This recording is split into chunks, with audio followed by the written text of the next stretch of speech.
네, 안녕하세요. 정고은입니다. 이번 시간에는 재학생 인터뷰 두 번째 시간을 가져보려고 하는데요. 외대부고의 시간입니다. 근데 외대부고 같은 경우는 미리 좀 말씀을 드리면 재학생 인터뷰를 좀 학교 측에서 엄금하시는 측면이 있어서 오늘 외대부고는 졸업생들과 함께하는 자리를 가져보도록 하겠습니다. 박수! 네. 자, 그러면 한 명씩 본인 소개를 좀 해주시죠. 수민이부터 하시죠. 안녕하세요. 저는 중학교 때 정고원 선생님 수업을 듣고 외대부고 13기에 입학을 해서 현재는 서울대학교 경영학과에 재학 중인 안수민이라고 합니다. 네. 네, 안녕하세요. 저도 마찬가지로 정고은 쌤의 수업을 듣고 외대부고 14기로 입학해서 지금 현재 서울대 의예과 21학번에 재학 중인 조형욱이라고 합니다. 여러분 제 채널에 어울리지 않는 거물급 인사들을 모셨습니다. 그래서 오늘도 최대한 많은 정보를 들으실 수 있게 최선을 좀 다해서 인터뷰를 해보도록 하겠습니다. 자, 우선은 학교들을 졸업한 지가 좀 되긴 했지만 우리의 기억을 조금 끄집어내서 한번 같이 얘기를 좀 잘해보도록 합시다. 우선은 본인들이 중3 때 다른 학교가 아닌 외대부고를 생각을 했었던 이유에 대해서 한 번씩 한번 얘기를 해볼까요? 저는 중학교 1학년 때부터 외대부고를 생각하고 있었는데 제가 살던 곳이 경기도기도 해서 여러 선택지가 좀 배제가 됐었고 그리고 처음부터 영재고가 아니다 자사고를 목표로 한 상태에서 어떤 자사고에 들어갔을 때 가장 많은 포텐셜을 낼 수 있나? 또 수시나 정시 이런 거 상관없이 좀 안정적으로 대학을 갈 수 있나 생각했을 때 외대부고가 가장 최선의 선택이라고 생각을 했고 또 학교를 찾아볼 때 학교 분위기 또한 굉장히 괜찮다고 생각이 되어서 외대부고 선택하게 되었습니다. 그럼 혹시 자사고를 생각했었던 특별한 이유가 있나요? 그 어린 나이부터? 일단은 제가 영재고에 대한 공부는 하나도 되지 않았기 때문에 그래서 영재고란 선택지를 배제하고 그리고 또 중학교 때 성적이 괜찮으니까 이제 그런 상황 속에서 어떤 선택지가 있나를 생각해 봤을 때 자사고가 제일 괜찮은 선택지였다고 생각이 들었습니다. 그 다음에 수민이는 왜 외대부고를 생각하게 됐죠? 네, 저는 사실 거의 중학교 1학년 때부터 정고원 선생님의 논술 수업을 들었었는데 그래가지고 선생님과 약간 얘기를 하다가 저는 사실 원래는 고등학교에 대한 그런 구체적인 목표가 없었는데 이제 선생님이랑 얘기하고 외고도 얘기해보고 자사고도 이야기해보고 했는데 뭐 현실적인 그런 면접 스타일의 측면이나 아니면 이제 추후에 이제 고등학교에 들어갔을 때 제가 어떤 진로를 정할 수 있을지에 관해서 이제 자사고가 가장 좋다고 생각을 했기 때문에 저도 자사고를 선택하게 됐던 것 같습니다.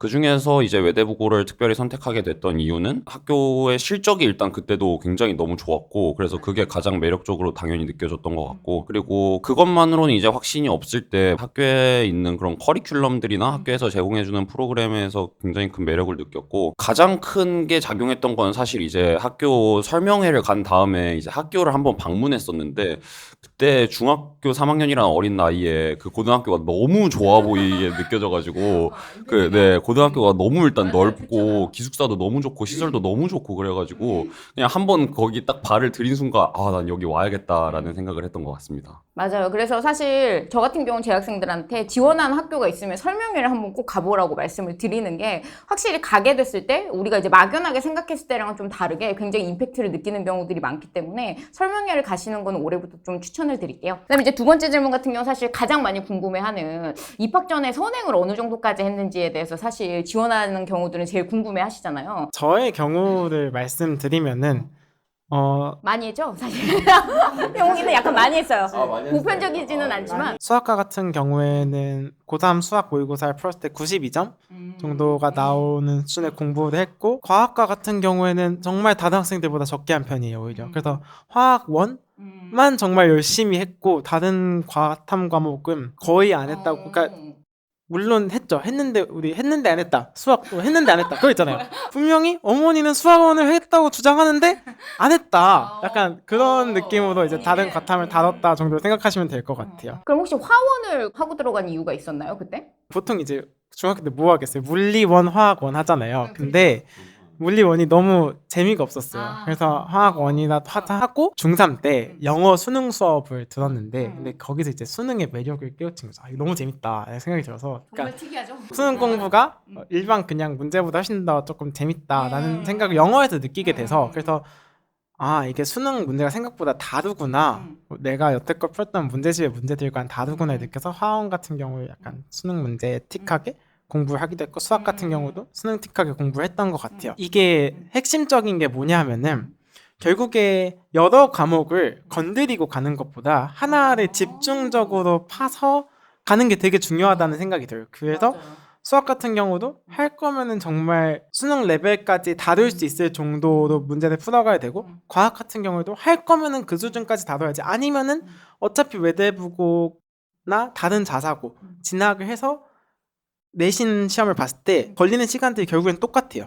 그래서 공부하는 시간을 그 과목에서 줄이기 위해서 우리가 선행을 하는 거잖아요. 선행의 목적 자체가. 왜냐하면 특히 외대고 같은 경우에는 시험에 양이 너무 많은 학교거든요. 그래서 양적으로 프레셔를 주는 학교인데, 그런 상황 속에서 내가 수학에서 공부할 시간 확 줄여버리고, 화학은 정말 시험 한 2주 전부터 보기 시작해도 뭘 언제 풀어도 봐줄 수 있어요. 약간 이런 생각을 가지고 있으면은 다른 과목에서 대처하기가 훨씬 더 쉽기 때문에 그게 선행에 가장 큰 영향인 것 같아요. 뭐 들어가서 어려운 문제 잘 푼다 이게 아니라 시간을 확보할 수 들어가서 충분히 다른 과목 공부할 수 있는 시간을 확보할 수 있다. 어차피 등급은 우리가 평균으로 내는 거니까.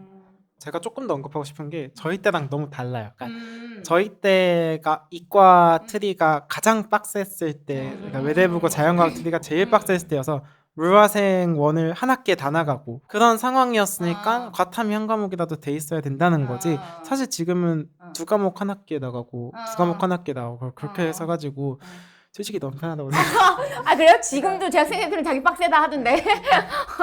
역시 라떼 눈인가요? 라떼 눈인가요? 그러니까 사실 투 과목도 지금 재학생 친구들은 ABC로 평가를 받고, 그래서 사실 시간적으로 그렇게 압박을 받는 게 저희 때보다 적을 거여서, 사실 정말 수학만 되어 있으면은 뭐 과학은 솔직히 저는 학교 가서 해도 굉장히 잘 가르쳐 주신다고 생각하고, 그리고 수능적인 측면을 계속 언급을 드린 이유가 이과 같은 경우에는 특히 학교 선생님들이 주는 문제나 이런 것들 다 모의고사에서 나오는 문제들을 주고 그걸 기반으로 수업을 이어나가서 사실 오히려 그쪽 연습을 할 거면은 그런 수준으로 연습을 하는 게 맞다고 생각이 들고, 약간 모의고사는 성취도 평가 같은 느낌의. 네, 그러니까 굳이 고3 모의고사가 아니어도 결국에는 그런 문제들로 수업을 나가게 돼요. 그런 문제들을 풀어주는 게 수업이 되기 때문에 그런 데서는 충분히 도움이 될 수 있지만 그게 수학의 제한 분야에서는 필수가 아니라고 느껴지게 되더라고요. 그러면은 수민이 같은 경우는 선행을 그때 어느 정도까지 하고 들어왔었죠? 저는 이제 13기였어가지고 제가 있던 시기까지는 이제 문이과가 구별돼 있던 시기였는데 전과 같은 경우는 이제 문과였어가지고 크게 저는 선행을 많이 해보지는 않았던 것 같아요. 그러니까 사실 선행을 안 했다고 하기도 좀 웃기긴 한 게 수학 같은 경우는 한 고1 정도 내용?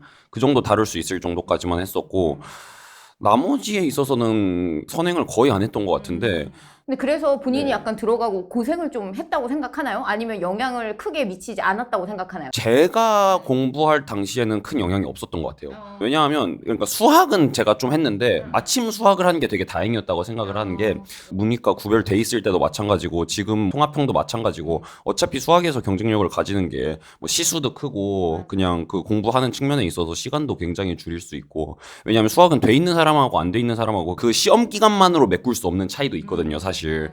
그래가지고 수학에 있어서는 좀 선행을 많이 하고 들어가는 게 좋을 것 같다는 생각이 들고, 왜냐하면 거기 들어가면 이제 이렇게 잘하는 친구들이 또 이제 저같이 공부를 안 하고 가면 이런 친구들한테 이제 짓밟히는 그런 케이스가 되는 거고, 그리고 저는 또 선행에 영향을 크게 많이 안 받았다고 생각을 하는 게 저 때는 시험 문제가 특히 국어나 영어 같은 경우에 있어서 그렇게 수능 스타일을 따르지 않았었어요. 그래서 국어 내신 같은 경우에 완전 수능 스타일이 아니라 선생님이 내시고 싶은 그런 내용으로 내는 스타일이 강했고, 그리고 저는 이제 고등학교 2학년 때 영어 같은 경우는 수능 관련된 영어는 전혀 하지 않았고, 뭐 예를 들어 영어 문학이나 아니면 뭐 막 1800년대 막 영어 지문 이런 거 가져와가지고 오히려 막 선생님하고 같이 해석하고 이런 거 하는 데 있어서 사실 영어 해석이 막 필요하고 막 수능 영어 뭐 문법 필요하고 그러지 않잖아요, 사실.